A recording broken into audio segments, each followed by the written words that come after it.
মিয়া ভাই, একটা কথা আছে, কি তোরে আতর চিনে না। আপনারা যে হারে মায়া দেখতেছেন, মনে হইতেছে যে মাছ বাজারে আইসা মাছ কিনতে আইছেন। জি কি বলছেন ভাই? মানে মনে হইতেছে মাছ বাজারে মাছ কিনতে আইছেন।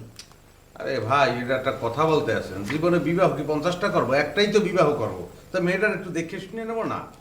ও বাবা, থাকবেন ঘর জামাই, আবার একটা ভালো মাইয়াও খুঁজবেন। ঘটক ভাইজান, আপনি বিরক্ত হচ্ছেন কেন?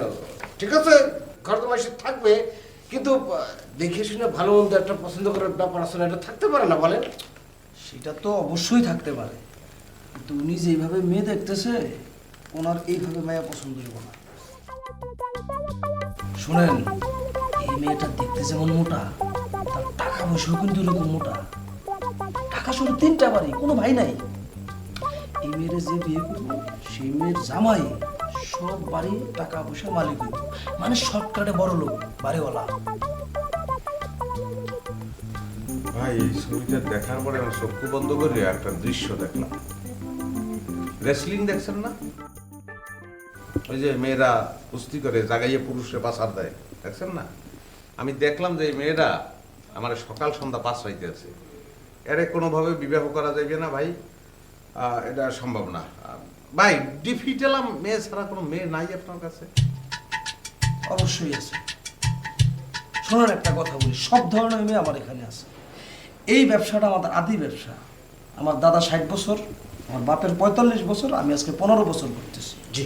এখন কি আপনি 60 বছরের পুরান ছবি দেবেন নি? 60 বছরের পুরান না, যে কোনো সলিড মাই আমার কাছে আছে, একদম ফকিন্নি থেকে শুরু করে বড় লোক। কিন্তু কোন সলিড মাইয়ার বাপে আপনার মতো একটা চাল নাই চুলা নাই একটা বাদাইমা বেকারের কাছে বিয়ে দিব? তিব্বত কদুর তেল চুলকে করে শক্ত আর মজবুত, ঠান্ডা মাথায় ভালোবাসার জয়। আপনার কথায় যুক্তি আছে ভাই, অবশ্যই যুক্তি আছে, কিন্তু তারপরেও জানিয়ে শুনিয়ে মানে বিবাহ করবো একটা ডিফিট এলামে, এটা বোধহয় ঠিক হইবে না। ছোট ভাই কি কও?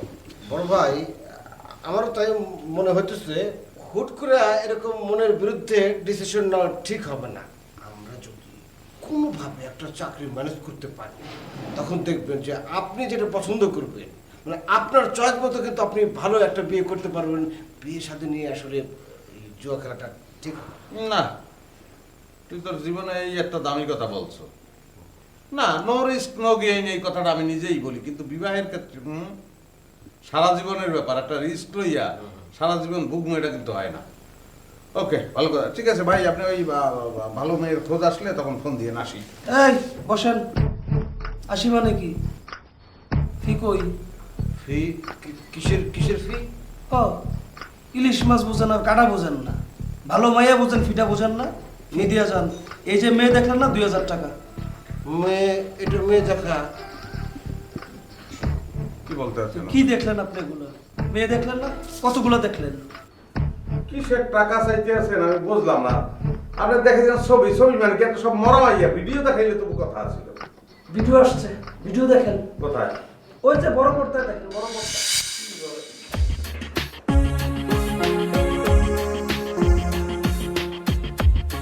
এই, ছেলে বললে। ভাই দেখো।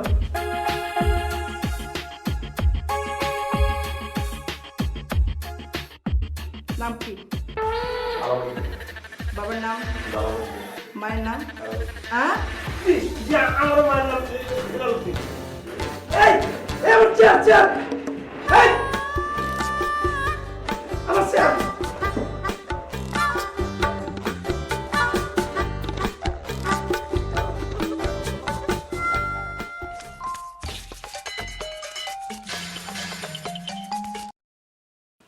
হ্যালো, ঘটক সত্তার স্পিকিং।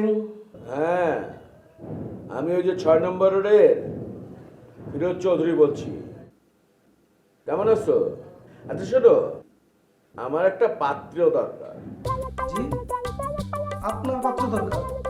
অসুবিধা কি? বলছি আমার পাত্র দরকার মানে আমার জন্য না, আমার মেয়ের জন্য একটা পাত্র দরকার। তাই বলেন? মানে কোনো সমস্যা নাই, সব ধরনের পাত্র আমাদের কাছে আছে, ফকির থেকে শুরু করে রাজপুত্র পর্যন্ত।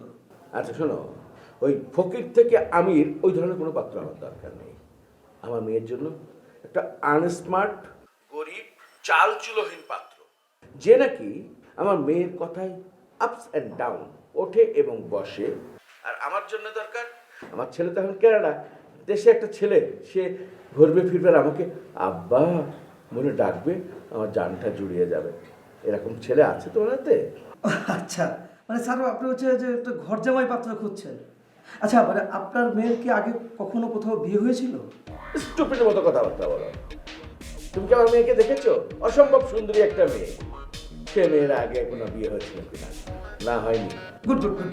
জি স্যার, আমি আজকে সন্ধ্যায় এরকম চাল নিয়ে চুলনে একটা পাত্র নিয়ে আপনার বাড়িতে হাজির হচ্ছি।